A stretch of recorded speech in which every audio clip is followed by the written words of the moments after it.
Damai sejahtera Allah yang melampaui segala akal, itulah kiranya yang memelihara hati dan pikiranmu dalam Kristus Yesus Tuhan kita.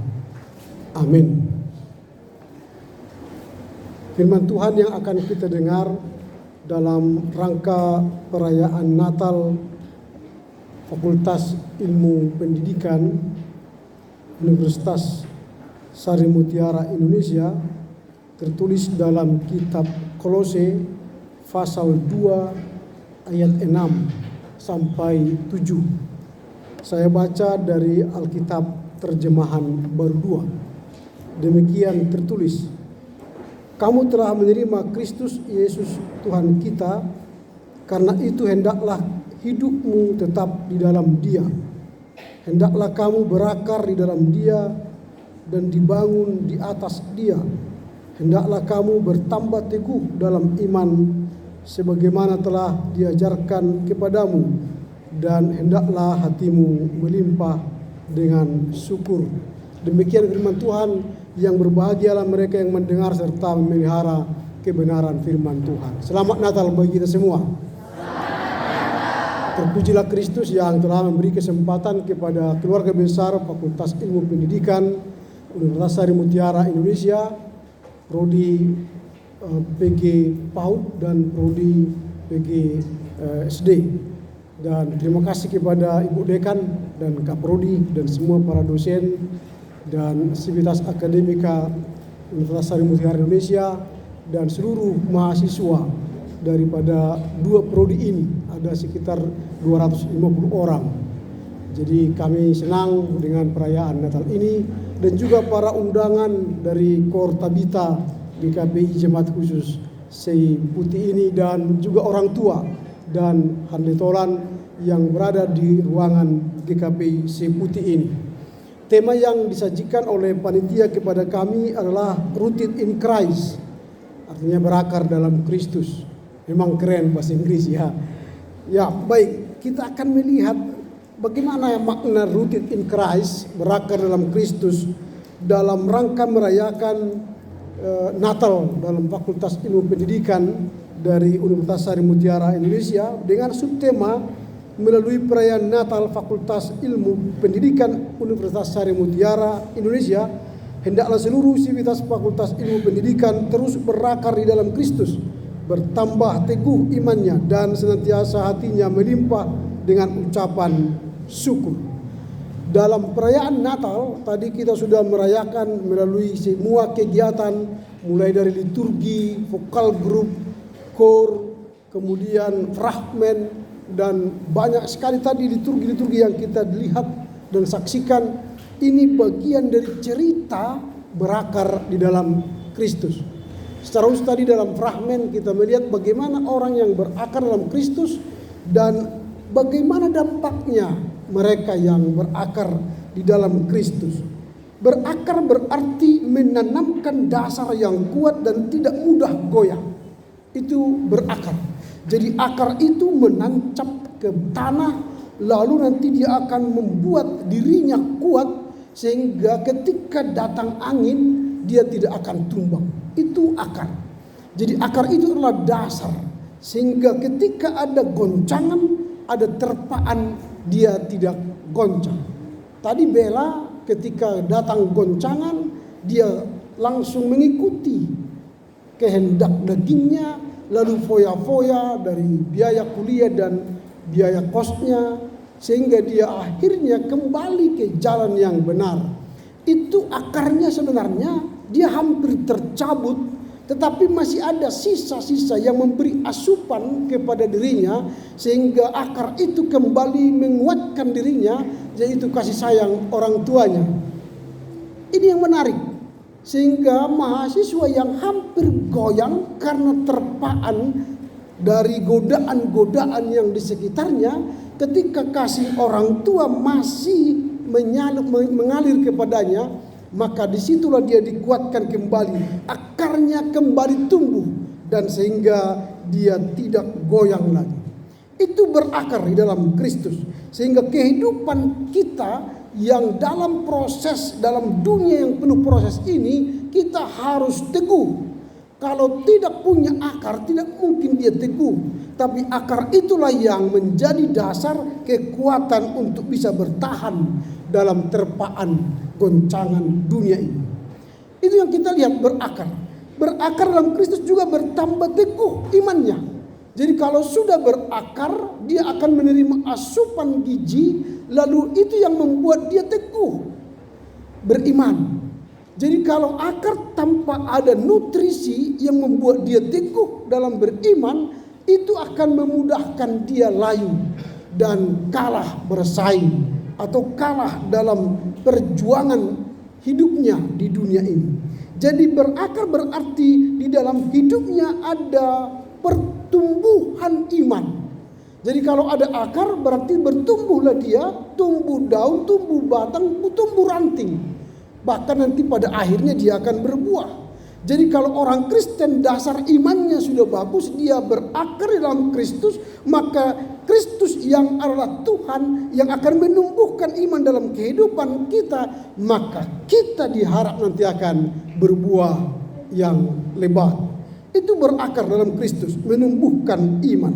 Lalu yang ketiga, berakar dalam Kristus berarti membuat hati kita melimpah dengan syukur. Jadi orang yang sudah berakar, beriman, bertumbuh, maka dia akan bersyukur. Karena apa? Karena ada buah yang telah dia dapatkan. Jadi ini yang kita lihat dari teks ini. Berakar di dalam Kristus berarti kita meletakkan dasar yang kokoh, lalu ada pertumbuhan dalam iman, lalu ada ucapan syukur. Nah, pertanyaan kita dalam perayaan Natal Fakultas Ilmu Pendidikan Universitas Sari Mutiara malam ini ialah bagaimanakah cara kita Sivitas Akademika Fakultas Ilmu Pendidikan Sari Mutiara Indonesia untuk berakar di dalam Kristus. Bagaimana caranya? Nah, kita akan belajar malam ini bagaimana caranya. Yang pertama, kita harus hidup di dalam Kristus. Kata pertama dalam ayat yang ke-6 tadi, kamu telah menerima Kristus Tuhan kita. Jadi supaya bertumbuh dan berakar, pertama terimalah Yesus Kristus sebagai Tuhan dan Juru Selamatmu secara pribadi.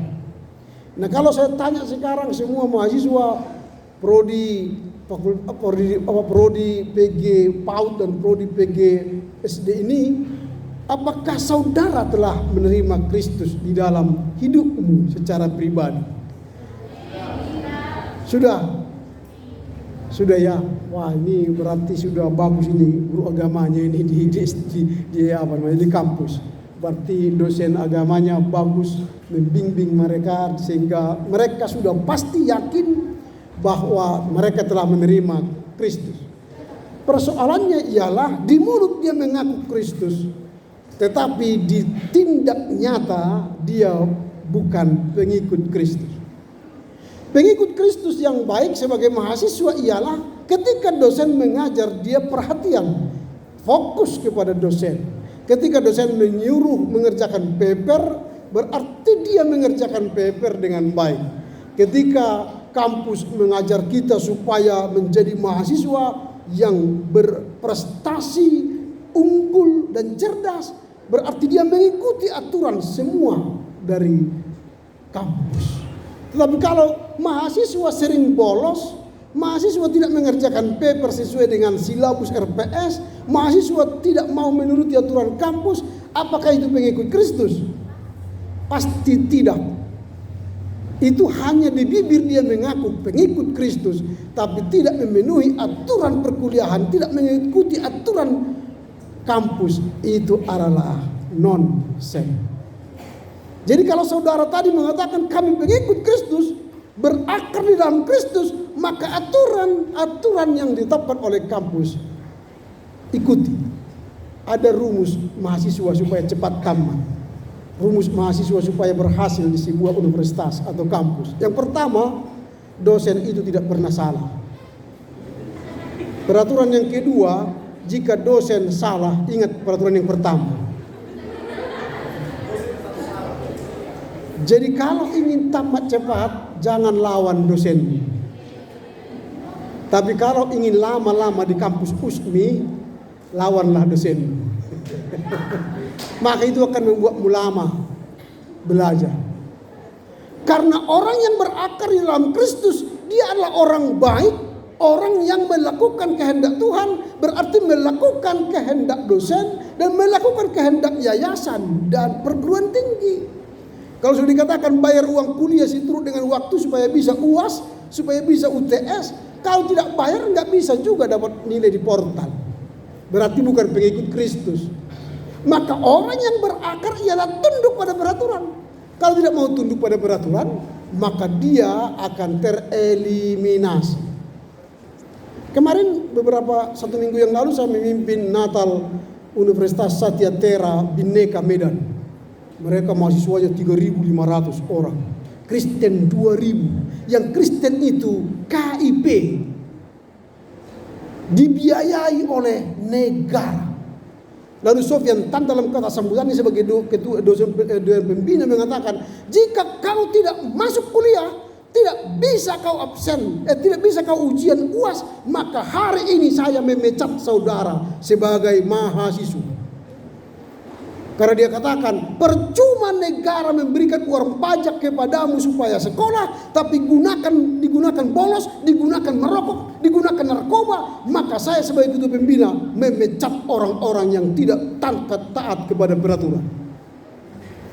Maka di kampus pun begitu. Kalau mahasiswa yang melawan aturan, melawan dosen, biasanya disanksi oleh kampus. Di kampus kami baru ada mahasiswa yang berkelahi, kami DO-kan. Jadi hati-hati. Orang yang berakar di dalam Kristus adalah orang yang melakukan kehendak Kristus. Karena apa? Dia telah menerima Kristus sebagai Tuhan dan Juru Selamatnya secara pribadi. Jadi sebagai mahasiswa, jangan bermain-main dengan aturan. Karena orang yang taat kepada aturan, dialah sejatinya pengikut Kristus. Pengikut Kristus tidak pernah melawan aturan. Dia tetap tunduk pada aturan. Sehingga dia menjadi orang yang cerdas, orang yang berilmu tinggi, orang yang berpengabdian tinggi. Itu cara yang pertama. Kita harus hidup dalam Kristus.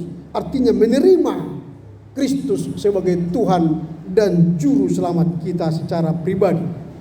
Yang kedua, bagaimana cara kita untuk bisa berakar dalam Kristus. Yang kedua, berakar dan dibangun di atas Kristus. Berdiri, dibangun di atas Kristus. Jangan berdiri, dibangun, berakar, dibangun pada kehendakmu. Tadi Bella begitu. Dia membangun dirinya di atas keinginannya. Akhirnya dia frustasi. Akhirnya dia kehilangan arah. Akhirnya dia tidak tahu apa lagi hidupnya. Lalu mohon ampun kepada orang tuanya. Lalu mohon ampun kepada Tuhan. Dan Tuhan memberi kesempatan kepadanya kembali ke jalan yang benar. Jadi berakar berarti dibangun di atas Kristus. Jangan dibangun dalam kehendakmu. Tetapi ikutilah kehendak Kristus. Kita harus hidup di dalam akar yang benar. Di dalam bangunan yang benar, yaitu hubungan kita dengan Tuhan. Jadi bangunan kita ialah di atas relasi yang baik dengan Tuhan. Jangan relasi dengan manusia, relasi dengan dunia gelap ini, relasi dengan dugem misalnya, atau relasi dengan narkoba, relasi dengan tindak jahat. Itu tidak akan membuat kita cerdas dan tidak membuat kita berhasil. Tapi relasi dengan Tuhan, hubungan dengan Tuhan, itu yang kita bangun. Maka kita akan berhasil. Dalam bahasa akademisnya, bangunlah komunikasi dengan dosen secara baik. Bangunlah hubungan dengan mahasiswa dengan baik. Kalau ada KMK misalnya persekutuan di kampus, hadirilah. Kalau ada Bible study di kampus, hadirilah. Karena disitulah engkau dibangun menjadi orang-orang yang cerdas secara kognitif ilmu pengetahuan dan cerdas secara spiritual iman. Ada banyak orang beriman tetapi dia tidak berilmu. Sebaliknya ada banyak orang berilmu tapi juga tidak beriman. Yang baik ialah cerdas, beriman, berilmu, dan berakhlak. Itulah orang yang kelak bermanfaat bagi keluarga, gereja, dan masyarakat. Itu yang kedua. Jadi berakar tadi saya katakan, dia punya akar itu menopang tumbuhan. Jadi akar kita kalau sudah di Kristus menopang kita eksis di dunia ini. Lalu kedua, akar itu adalah menyerap nutrisi yang dibutuhkan oleh pohon. Jadi kita akan menyerap nutrisi kita dari mana? Dari firman Tuhan yang kita baca renungkan setiap hari. Dari mana? Dari relasi dengan Tuhan. Disitulah kita mendapatkan gizi, tenaga baru dari Tuhan. Jadi mahasiswa yang baik ialah kalau setiap pagi baca kitab suci. Siapa di antara kalian yang serius setia membaca kitab suci? Raise your hand, please. Dari 250 orang mahasiswa mahasiswa Fakultas Ilmu Pendidikan, satu orang aja supaya kita masuk surga. Ada yang berani? Wow, nggak ada. Wah, tadi pengikut Kristus tadi katakan, tetapi tidak mau baca Alkitab. Gimana? Oke lah, baca Alkitab tidak boleh kita abaikan. Siapa yang berdoa tiap hari, tiap pagi? Doa makan mungkin ya. Siapa yang berdoa untuk bapak mama tiap hari? Wow, ini sebelah sini banyak, sebelah sini agak kurang. Kepada mama atau bapak? Dua-duanya ya. Siapa yang berdoa untuk pendeta setiap hari? Satu orang. Belum lagi saya tanya siapa yang berdoa untuk presiden setiap hari? Enggak ada. Siapa yang berdoa untuk dekan setiap hari? Untuk dosen? Wah, gimana nanti dosen mau mengajar dengan baik kalau tidak ada doa-doa dari kalian?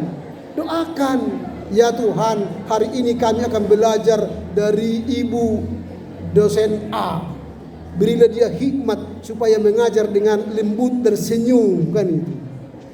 Kadang-kadang kan dosen ini start pertamanya ketika dia masuk ke kelas, dilihatnya mahasiswanya amburadul.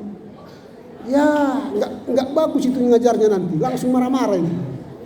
Kalau sudah dimulai marah-marah sampai akhir marah-marah ini. Makanya usahakanlah datang ke kelas rapi, harum. Ini masuk ke kita kelas baunya menyengat. Enggak mandi 1 minggu. Gimana kita mengajar dengan baik, mentransformasi ilmu dengan baik, baunya kurang sedap. Lalu kursinya berantakan. Kalau saya bilang, kalau saya masuk ke kelas, kursi harus teratur seperti ujian. Teratur, rapi, lurus-lurus. Lalu mendekat kepada saya. Karena suara saya halus, walaupun saya bukan orang halus. Di kampus kami belum ada mikrofon untuk pengeras suara kalau mengajar. Harus bersorak-sorak, saudara-saudara, wow, sakit. Ini ada Jaya Parapat itu, baru tamat dari STT. Dia tahu. Kalau ada orang yang tidak duduk di depan, mengisi kursi kosong, saya katakan saya keluar ruangan ini. Karena tidak rapi. Lalu saya sering meninggalkan ruangan karena ruangannya tidak rapi. Bagi saya mahasiswa yang baik ialah duduk rapi, bagus, cantik, rapi dan harum. Maka hari itu kita akan mentransformasi ilmu dengan baik.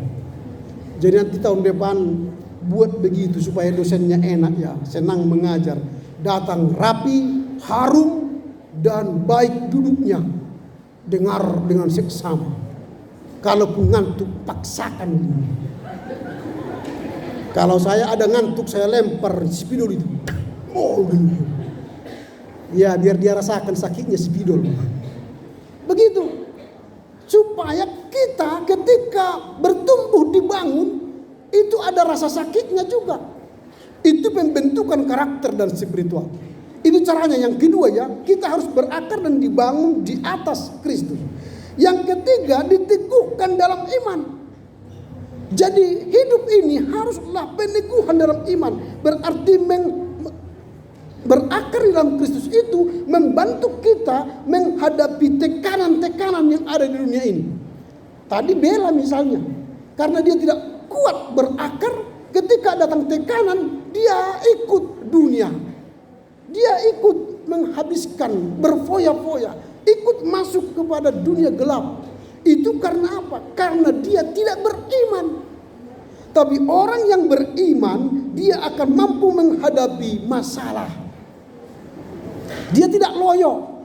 Tapi sekarang mahasiswa memang generasi milenial disebut dengan generasi strawberry. Strawberry itu indah dilihat. Kalau dia membuat presentasi atau membuat koreografi untuk semua seperti tadi, bagus sekali. Tapi ketika dimarahi, loyo langsung. Kayak strawberry. Strawberry itu cantik, tapi ketika langsung pecah, loyo. Mahasiswa sekarang adalah mental health. Sedikit-sedikit dimarahi dosen, langsung ceritanya di medsos luar biasa. Cerita dengan teman-teman mahasiswa, tengoklah dosen itu, killer itu. Begini, begono. Jadi jangan begitu. Mahasiswa yang tangguh, yang berakar dalam Kristus, ketika kita ditekan oleh dosen mengerjakan tugas-tugas, itu pembentukan iman. Orang yang beriman harus diuji. Ada ujian tengah semester, ada ujian akhir semester, ada paper. Ketika mempresentasi disenggak, gimana kau? Wah, itu jangan langsung loyo. Anggap itu pembentukan iman. Supaya kamu menjadi guru yang baik, guru SD yang baik, guru PAUD yang baik. Apalagi sekarang guru kan sudah dinaikkan Prabowo gajinya kan. Cepat-cepatlah tamat. Tunjangannya 2 juta. Iya kan? Gajinya dinaikkan. Ciri negara maju ialah gaji guru harus lebih besar dari gaji seorang rektur perusahaan. Nanti berbahagialah kalian. Jadi jangan main-main. Guru itu bukan pekerjaan yang nomor 3, nomor 4. Itu nomor 1. Apalagi guru PAUD, guru SD itu. Itulah pintu mengenal angka huruf dan kata-kata. Andalah pendidik pertama di dunia ini. Maka jangan salah didik. Karena apa yang kau sebut itu diikuti sampai mati. Kalau iman guru sekolah minggu, guru sekolah minggu salah mendidik guru imannya, maka kita iman sekolah minggu kita lah yang kita bawa sampai sekarang. Siapa yang rajin dulu sekolah minggu pasti dia kokoh imannya. Tapi siapa yang bolong-bolong sekolah minggu imannya biasanya agak bolong-bolong. Tanyalah kalian, bolong-bolong gak sekolah minggu? Kalau dulu orang tua kalau dibilang hari minggu kamu gak sekolah minggu, kita nangis. Kalau sekarang hari minggu kamu gak sekolah minggu, yeay katanya. Sama seperti mahasiswa, kalau kita umumkan hari ini kita libur karena ada tugas luar saya, hore gitu kan. Bahagianya kalau libur, sebenarnya bukan bahagia. Kita kan kuliah pengganti lagi nanti, capek cari kuliah pengganti. Kalau cocok lagi dengan kalian, hari ini ya Pak kami masuk ini, hari ini Pak ya capek sekali. Jadi sebenarnya jangan ada hari bolong, karena itu susah. Itu yang ketiga, diteguhkan dalam iman. Bagaimana cara kita berakar dalam Kristus? Harus diteguhkan dalam iman. Jadi bagaimana kalian menjadi seorang guru yang baik? Jangan mental health, tapi mental baja. Ketika ada benturan-benturan dengan dosen, dengan teman-teman sekos, teman-teman mahasiswa, jangan melempem, tapi hadapi dengan iman yang berakar kepada Kristus. Yang keempat, harus melimpah dengan ucapan syukur. Kalau sudah berakar, bertumbuh batangnya, bertumbuh rantingnya, bertumbuh daunnya lebat, pastilah dia berbuah.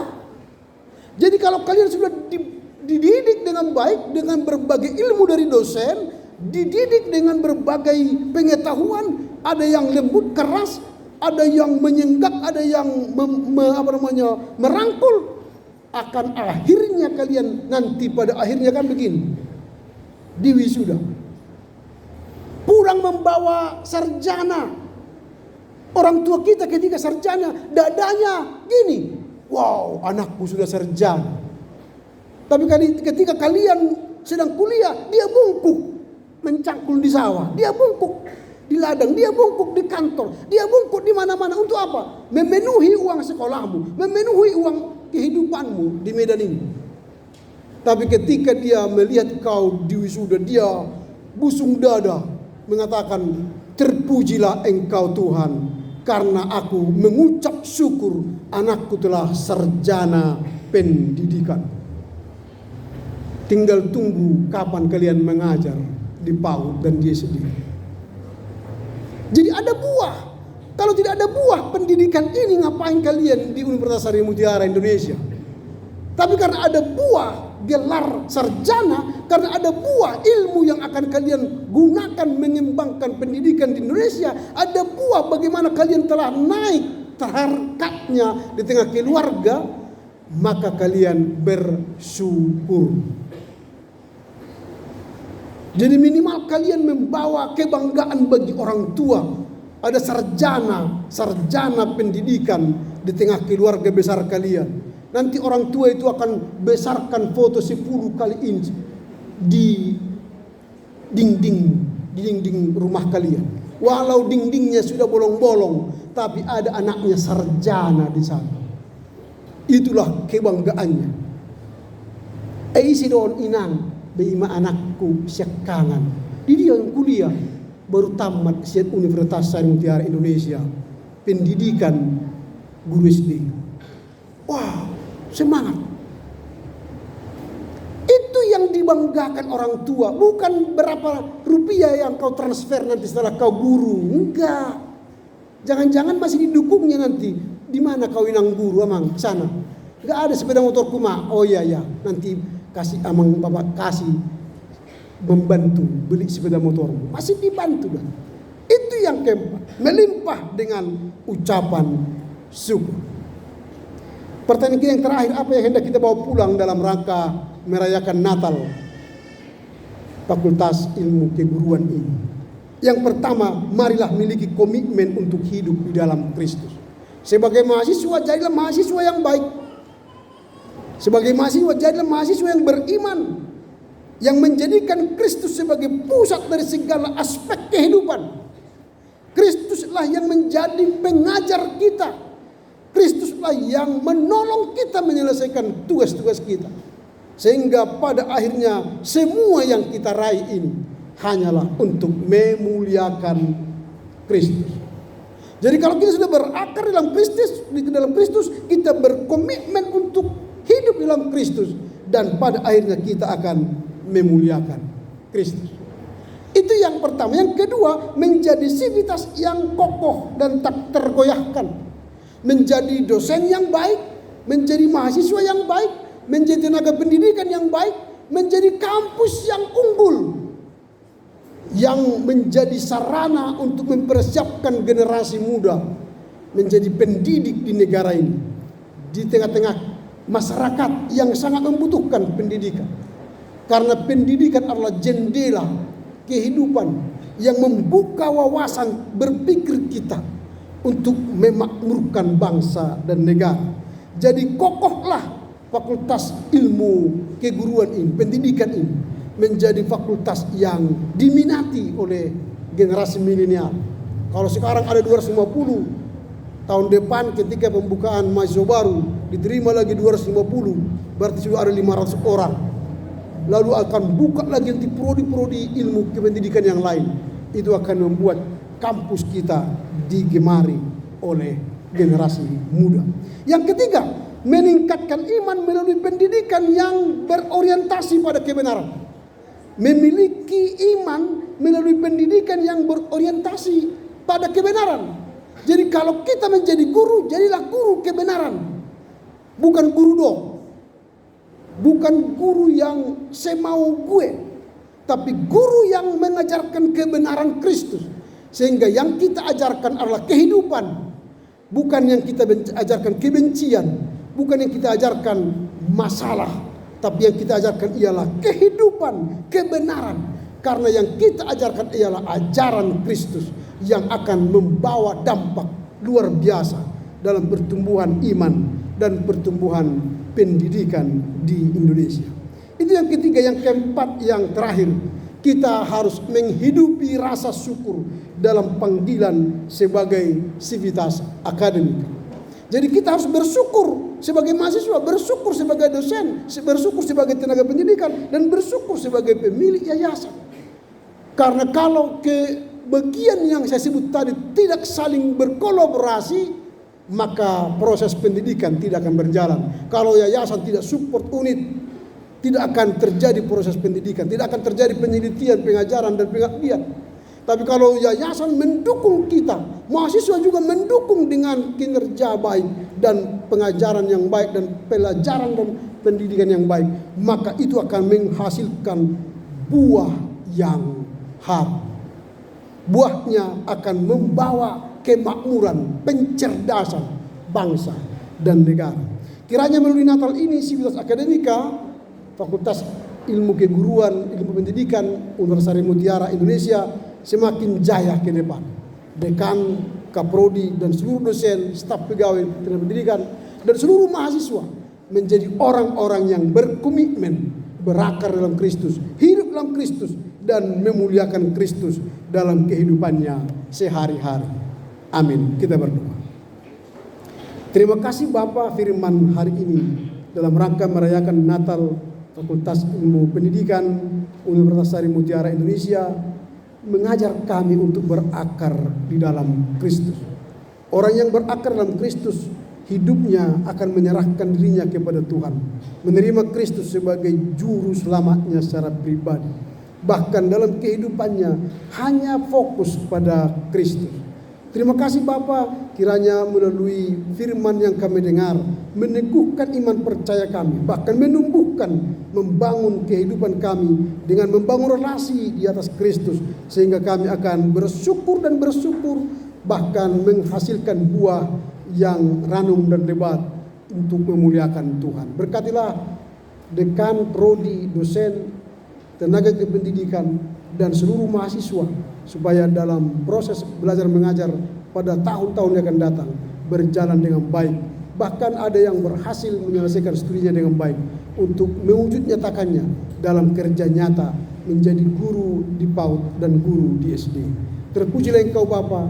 Inilah rasa syukur kami dalam perayaan Natal ini, karena Tuhan berkenan mengabulkan di dalam Kristus yang terlahir di Betlehem. Amin.